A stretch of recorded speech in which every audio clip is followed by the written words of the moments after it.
नमस्कार प्रिय दर्शक बंधुगण आपण मानू समस्त आपण निजस्व चैनल ज्योतिष दर्पण को मो हृदयर सहित स्वागत करुछि। जेपरिक आपण थंबनेल रे देखिचंती जोठी मु लेखिछि जे एही दीपावली पूर्वरु आपण जीवन रे किछि बड़ घटना निश्चय घटिबा को जाउछि एवं एहा कोनोसी एक मनगढ़ा किंबा काल्पनिक कहानी नुहे बरं एक संपूर्ण शास्त्रीय प्रमाणित परिस्थिति अटे। तेबे आज मुझे वीडियो रे विस्तारित भाव में बुझाइबी जे एही दीपावली पूर्वरु केउ ग्रह परिवर्तन आपणक जीवन रे एक बड़ उपहार नहीं आसुछि एवं आपणक जीवन रे केउ दिव्य शक्ति सक्रिय होबा को जाउछि जहा फल रे आपणकर भाग्यर द्वार खोलिबो एवं भाग्यर गति परिवर्तन मध्य निश्चित भाव रे हेबो। आपण तो निश्चित भाव रे स्क्रीन रे एक चार्ट देखि पारुथिबे ताहेले एठी देखंतु जे एही चार्ट रे अन्य कोनोसी ग्रह आपणको देखा जाउ नाहंती केवल जणे ही देवगुरु बृहस्पति अछंती एवं आपणक कुंडली रे गुरु बृहस्पति स्थिति अन्य जेकोसी ग्रह अपेक्षा अधिक गुरुत्वपूर्ण होता है। ये होचंती आपणक कुंडली सबुठ सर्वशक्तिमान एवं शुभ ग्रह मध्य ता सहित आपणकर लग्नेश मध्य अटंती भाग्याधिपति अटंती।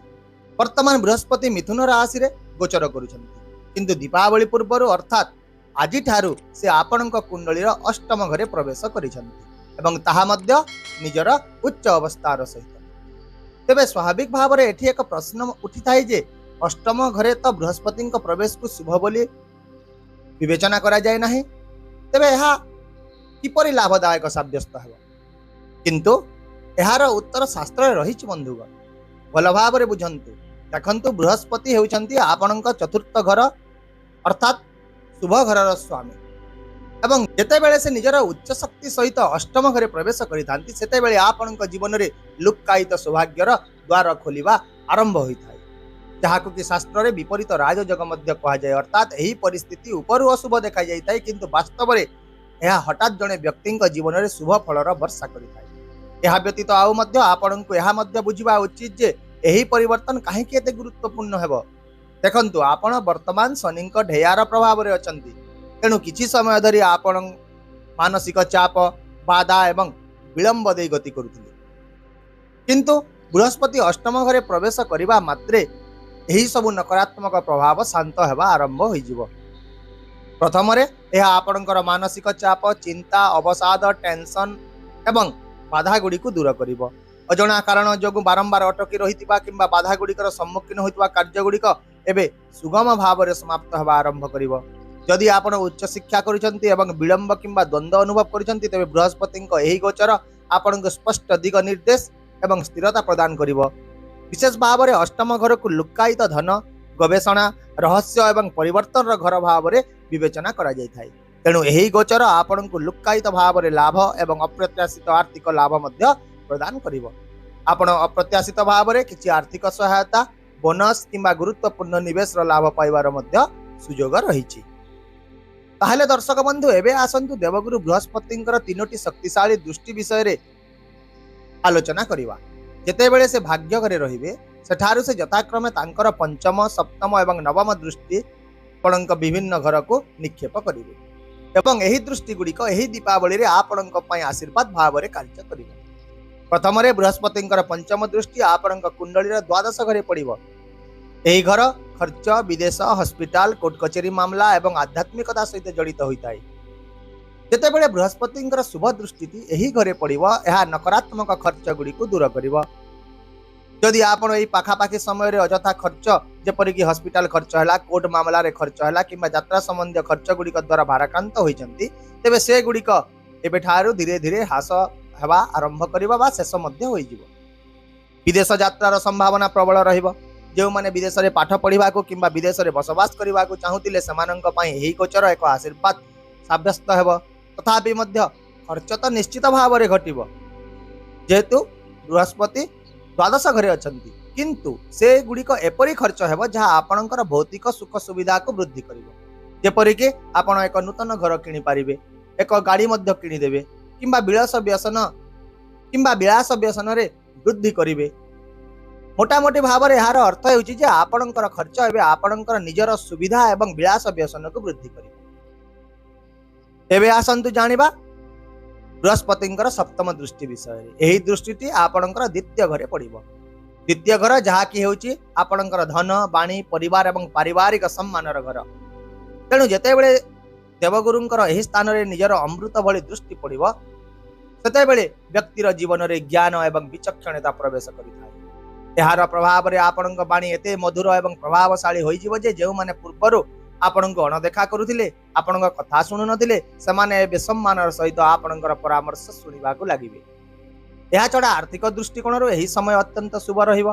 आपणकर आर्थिक परिस्थिति जहाँ दीर्घ समय धरि अस्थिर भाव रे रहिछि सेथिरे एबे स्थिरता देखिबाकू मिलिबो।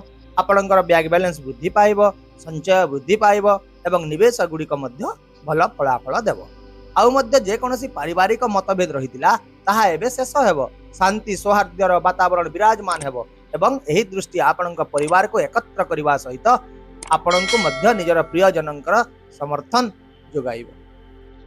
एबे आसंतु जानिबा तांकर नवम दृष्टि विषय रे जहाँकि आपणकर चतुर्थ घरे पड़ुछि। एही दृष्टि को बृहस्पतिंकर सबुठारु शुभ दृष्टि बोली मध्य विवेचना करा जाय, कारण चतुर्थ घर हेउछि आपणकर भौतिक सुख सुविधा जानवाहन संपत्ति माता एवं मानसिक शांतिर घर होइताय।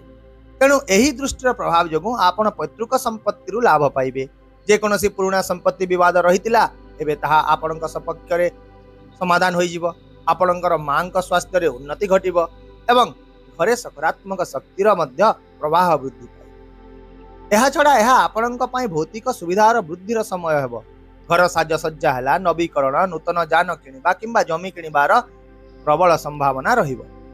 देवगुरु बृहस्पति आशीर्वाद रे आपणक घरर परिवेश पवित्र एवं शांतिपूर्ण हेबो एवं समाज रे आपणकर प्रतिष्ठा एवं लोकप्रियता मध्य बहु परिमाण रे वृद्धि पाइबो। जदि आपण राजनीति शिक्षा किंबा समाज सेवा रे जड़ित अछंती तेबे आपणक जनसाधारण समर्थन एवं सम्मान मिलिबो। आउ मध्य चतुर्थ घर जनसाधारण एवं जनमत को मध्य प्रतिनिधित्व करिथाय। तेणु जेतेबेले बृहस्पतिंकर नवम दृष्टि यहाँ उपरे पड़े व्यक्ति अपार ख्याति एवं प्रतिष्ठा लाभ करिथाय। ए सब व्यतीत मध्य बृहस्पति होचंती आपणक लग्नर कर्ता एवं जेतेबेले लग्न कर्ता अष्टम घरे प्रवेश करिथांती से आपणक भितरे थिबा भय मानसिक चाप एवं असुरक्षा को दूर करि दैथांती। ता सहित आपणकर निष्पत्ति नेबार क्षमता आहुरी दृढ़ होई जिवो। आपण जो कार्य गुडी को द्विधारे स्थगित रखिचंती बा कोनोसी डिसिजन नेबा को द्वंद्वरे पडुथिले से गुडी को उपरे एबे निर्णायक पदक्षेप नेबा पाई शक्ति मिलिबो। एही शक्ति आपण को समाज परिवार एवं कर्म क्षेत्र रे प्रसिद्धि एवं सम्मान आनी देबो। किंतु वर्तमान एठारे एक गुरुत्वपूर्ण प्रश्न एया जे एसबु फलाफल कण समस्त धनुराशि रो लोकंक पई समान रहिबो। एहार उत्तर एहा कदापि संभव नुह।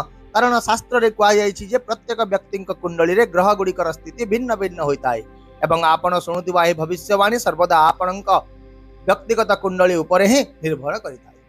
तेणु एही शुभ फलाफल केवल सेतेबेले ही आपणक मिलिबो जेतेबेले कि बृहस्पति आपणक कुंडली रे एक भल स्थान रे अवस्थित करिथिबे। तेणु जदि आपणक कुंडली रे बृहस्पति षष्ठ अष्टम किंबा द्वादश घरे अछंती किंबा 10 नंबर जोठी लिखा जायछि सेठी मध्य अछंती तेबे फलाफल निश्चित भाव रे दुर्बल किंबा प्रतिकूल होई पारे। एहा आपण सर्वदा मन रखंतु। तेणु आपण निश्चय थरे निजर कुंडली को जांच करि दियंतु। एबे आसंतु किछि प्रतिकार विषय रे आलोचना करिदबा जहा एही शुभ समय को आहुरी प्रभावशाली करिवो।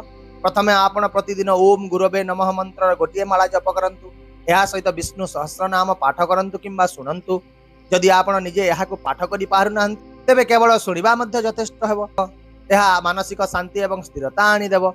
चलिबा बुलिबा समय ओम नमो भगवते वासुदेवाय नमः जप करंतु एवं आउ एक छोट सतर्कता मन रखंतु जे गुरुवार दिन हलदिया रंगर जिनिस किछि खांतु नाही पिंधंतु नाही किंबा कोनोसी जिनिस मध्य व्यवहार करंतु नाही जदि बृहस्पति अशुभ स्थिति रे अछंती। किंतु जदि शुभ स्थिति रे अछंती ताहेले आपण एई सब जिनिस व्यवहार मध्य करि पारिबे। ए सब व्यतीत सबुठ गुरुत्वपूर्ण कथाटी हेउची जे जदि बृहस्पति आपणक कुंडली रे शुभ घरे अवस्थित अछंती तेबे जणे योग्य विद्वान सहित परामर्श करिबा परे एक पोखराज बा येलो टोपाज रत्न पिंधंतु। एहा आपणक पई सोने पे सुहागा प्रमाणित हेबो। एठी मध्य मन रखंतु जे जदि बृहस्पति आपणक कुंडली रे षष्ठ अष्टम किंबा द्वादश घरे अवस्थित अछंती तेबे जिए मध्य आपणक जहा कहू आपण केबे भी एही रत्न पिंधंतु नाही। कारण भूल रत्न पिंधिबा शुभ फल बदल रे अधिक प्रतिकूल प्रभाव जीवन रे पकाई थाए। तेणु जड़े योग्य ज्योतिषी सहित परामर्श करने पर ही सर्वदा रत्न पिंधंतु। ताहेले शेषरे मु ଏହା କହିବି ଯେ ଏହି ଦୀପାବଳି ଆପଣଙ୍କ ଜୀବନର ପ୍ରତ୍ୟେକ କ୍ଷେତ୍ରରେ ବୃଦ୍ଧି ସ୍ଥିରତା ଏବଂ ଭାଗ୍ୟର ସମର୍ଥନ ଆଣିଦେବ। ତେଣୁ ଏହି ଦୀପାବଳି ଅବସରରେ ମୋର ଆନ୍ତରିକ କାମନା ଏଇଆ ଯେ ଦେବଗୁରୁ ବୃହସ୍ପତି ଆପଣଙ୍କର ଚିନ୍ତା ଦୂର କରନ୍ତୁ, ଆପଣଙ୍କ ଜୀବନରେ ଆଲୋକ ଏବଂ ସମୃଦ୍ଧି ଆଣିଦିଅନ୍ତୁ ଏବଂ ଆପଣ ଯେଉଁ ସମ୍ମାନ ଏବଂ ସ୍ଥିରତା ପାଇଁ କାମନା କରୁଥିଲେ ତାହା ମଧ୍ୟ ଆପଣଙ୍କୁ ପ୍ରଦାନ କରନ୍ତୁ। ଏହା ସହିତ ଆପଣଙ୍କ ଜୀବନ ଜ୍ଞାନ ଧନ ସୁଖ ଏବଂ ସମୃଦ୍ଧିରେ ମଧ୍ୟ ପରିପୂର୍ଣ୍ଣ ହେଇଯାଉ। ଆଶା କରୁଛି ମୋ ଦ୍ୱାରା ଦିଆଯାଇଥିବା ଆଜିର ଏହି ସୂଚନା ଆପଣଙ୍କ ପାଇଁ ନିଶ୍ଚିତ ଭାବରେ ମାର୍ଗଦର୍ଶକ ପ୍ରମାଣିତ ହେବ। ଯଦି ଆପଣଙ୍କୁ ଏହି ଭିଡ଼ିଓ ଏବଂ ମୋର ବୁଝାଇବାର ଶୈଳୀ ପସନ୍ଦ ଆସିଲା ତେବେ ଭିଡ଼ିଓଟିକୁ ଲାଇକ୍ କରିଦିଅନ୍ତୁ, ସେୟାର କରିଦିଅନ୍ତୁ ଏବଂ ଆପଣଙ୍କର ମୂଲ୍ୟବାନ ମତାମତ କମେଣ୍ଟ କରି ଆମକୁ ଜଣାନ୍ତୁ। ତା ସହିତ ଚ୍ୟାନେଲକୁ ଯଦି ପ୍ରଥମ ଥର ପାଇଁ ଦେଖୁଛନ୍ତି ତେବେ ସବସ୍କ୍ରାଇବ୍ ନିହାତି ଭାବରେ କରିଦିଅନ୍ତୁ। ବର୍ତ୍ତମାନ ପାଇଁ ମୋତେ ବିଦାୟ ଦିଅନ୍ତୁ। ପୁଣି ଦେଖା ହେବା ଆସନ୍ତାକାଲି ଆଉ ଏକ ନୂତନ ସୂଚନା ଭିଡ଼ିଓ ସହିତ। ସେ ପର୍ଯ୍ୟନ୍ତ ରହୁଛି। ନମସ୍କାର। ଜୟ ଜଗନ୍ନାଥ।